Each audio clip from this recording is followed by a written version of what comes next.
தமிழ்நாடு ஆம் ஆத்மியின் தலைவர் திரு வசீகரன் அவர்கள் நம்முடைய இணைப்பில் இணைகிறார். வணக்கம் வசீகரன்.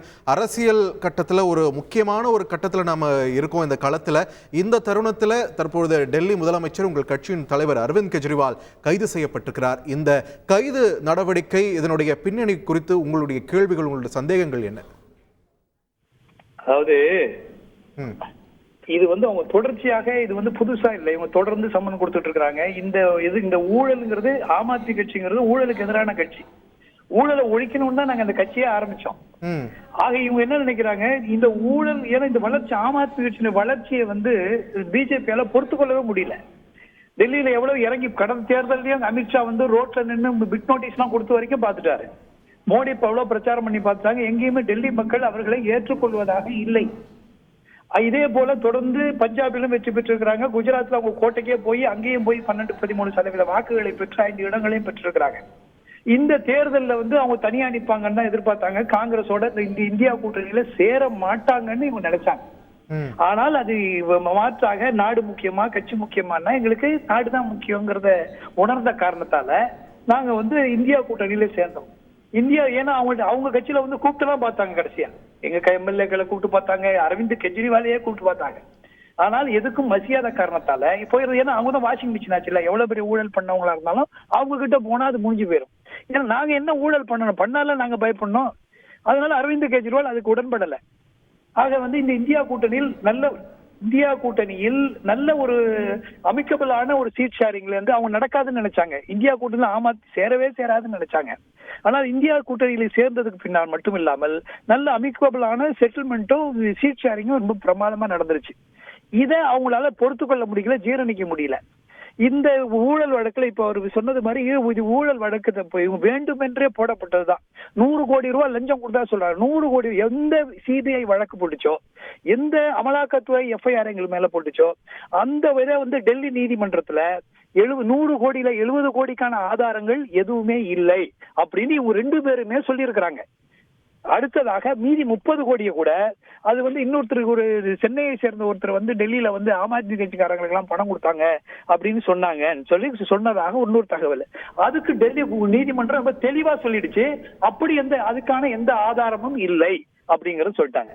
ஆக இது வேண்டும் என்றே இது ஏன்னா மடியில கணர்றத வழியில பயம். நாங்க பயப்பட வேண்டிய அவசியம் இல்லை. இப்ப என்னன்னு கேட்டா, ஆம் ஆத்மி கட்சிக்கும் அரவிந்த் கெஜ்ரிவாலுக்கும் மிக ஒரு பெரிய மைலேஜை கொடுத்திருக்கிறாங்க. இப்ப அரஸ்ட்ங்கிறது நாங்க ஒண்ணும் பயந்துடல. நாங்க ஒண்ணும் யாரும் அரவிந்த் கெஜ்ரிவால் பயப்படுற ஆள் இல்ல. இதெல்லாம் இவர்கள் எல்லாம் செய்வார்கள் என்று நாங்கள் எதிர்பார்த்ததுதான். ஆனால் தேர்தல் நேரத்தை தாண்டி எப்படியாவது போயிடணும்னு நாங்க பார்த்தோம். இந்த தேர்தல் பரப்புரைகள்லாம் நல்ல விதமா பண்ணணும். இவங்க அது ஆயிடக்கூடாதுன்னு தான் அவங்க இது வரைக்கும் கெஜ்ரிவால் இறங்கி பிரச்சாரம் பண்ணாருன்னா அது மிகப்பெரிய அளவுல மக்கள்கிட்ட எடுத்து செல்லப்படும். ஏன்னா அவங்களுக்கு தெரியும் இந்த மாதிரி ஒரு சர்ப்ரைஸ் பார்ட்டி இது டெல்லியில ஜெயிக்கணும்னு யாரும் எதிர்பார்க்கல, பஞ்சாப்ல ஜெயிக்கணும்னு யாரும் எதிர்பார்க்கல. அது மாதிரி ஒரு சர்ப்ரைஸ் இந்தியாவில் இது கொடுத்துருங்கிற பயம் அவங்களுக்கு இருக்குது. ஆனால் இவர் அமித்ஷா வேணா ஸ்ட்ராட்டஜிஸ்டா இருக்கலாம், அவரை தாண்டின 100 அமித்ஷா தான் அரவிந்த் கெஜ்ரிவால். அதாவது நல்லது செய்கிறது இவர்கள் மாதிரி அடாவடி செய்வதில் இல்லை. அதனால அதெல்லாம் புரிஞ்சுதான் அவர் கட்சியையும் நல்லா பலப்படுத்தி வச்சிருக்கிறாரு. அங்க உள்ள தலைவர்களை எல்லாம் பலப்படுத்தி வச்சிருக்கிறாரு. இவங்க நினைக்கிற மாதிரி எல்லாரையுமே சிசோடியா உள்ள போட்டுட்டா கட்சி போயிடுச்சா, இல்ல அரவிந்த் கெஜ்ரிவால் போட்டா போயிருமா? அதனால மேலும் மேலும் வளர்ச்சியை தான் பெறும். எந்த ஊழலும் நடைபெறல, எந்த இதுல நடக்கல. அதனால நாங்கள் தெளிவாக, ஏன்னா அதனாலதான் அமலாக்கத்துறை கோர்ட் வரைக்கும் போச்சு. சம்மன் கொடுத்தோம், அவர் வரமாட்டேங்கிறாரு அப்படின்னு கோர்ட் வரைக்கும் போனாங்க. வேற யாருக்காவது அப்படி போயிருக்காங்களா? ஆக இதெல்லாம் போனாங்க, முடியல அவர்களுக்கு. இப்ப என்னன்னு கேட்டா தேர்தல் நெருங்கிடுச்சு. இப்ப தோல்வி போய் அதிகம் போச்சு. தமிழ்நாட்டை திரும்பி சுத்தி வந்துகிட்டு இருக்கிறாரு இங்க மோடி. என்ன கேட்டா அவருக்கு தெரிஞ்சு போச்சு, அவங்க 150 சீட்டுக்கு மேல அவங்க தாண்ட மாட்டாங்க. ஒன்னும் ஓட் மிஷின்ல எல்லாருமே இந்தியா மக்கள் என்ன பேசுறான், இந்த ஆளுங்க ஓட்டுல மிஷின்ல ஃப்ராடு பண்ணுவாங்க பாக்குறாங்க. அப்ப மோடிய ஃப்ராடுன்னு தானே சொல்றாங்க. அர்த்தம் என்ன? அதுக்கு என்ன அர்த்தம்? இவங்க மோட்டிங் இது நீங்க எவ்வளவு பண்ணாலும் தப்பு. அவங்க போட்டிங் மிஷின்ல பண்ணிட்டு வந்துருவாங்க.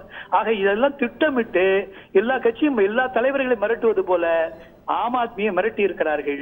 இது மிரட்டல. இந்தியா கூட்டணியின் வெற்றிக்கு அமித்ஷாவும் மோடியும் வழிவகுத்து தந்திருக்கிறார்கள். மிகப்பெரிய வெற்றியை பெறப்போகிறது. இவர் 2024 இவர்களை அழிந்து போக போகிறார்கள். இவர்களுக்கு முடிவு காலம் நெருங்கி கொண்டிருக்கிறது. அதுங்கிறத காட்டுறதுதான் இந்த அரெஸ்ட் அப்படின்னு தான் நாங்க நினைக்கிறோம். நன்றி வசீகரன், இணைப்பில் வந்து கருத்துக்களை பகிர்ந்தமைக்கு. நாடாளுமன்ற தேர்தல் நெருங்கிக் கொண்டிருக்கக்கூடிய சூழலில் ஆம் ஆத்மி கட்சி தலைவர் டெல்லி முதலமைச்சர் அரவிந்த் கெஜ்ரிவால் மதுபான கொள்கை முறைகேடு ஊழல் வழக்கில் தற்பொழுது கைது செய்யப்பட்டிருக்கிறார். தலைநகர் டெல்லியில் இது ஒரு பெரும் பதற்றத்தை ஏற்படுத்தியிருக்கக்கூடிய சூழலில் இந்தியா கூட்டணி கட்சி தலைவர்களும் தொடர்ந்து தங்கள் கண்டனங்களை பதிவு செய்து வருகின்றனர். இது தொடர்பான முக்கிய செய்தியை நாம் பார்த்து வருகிறோம்.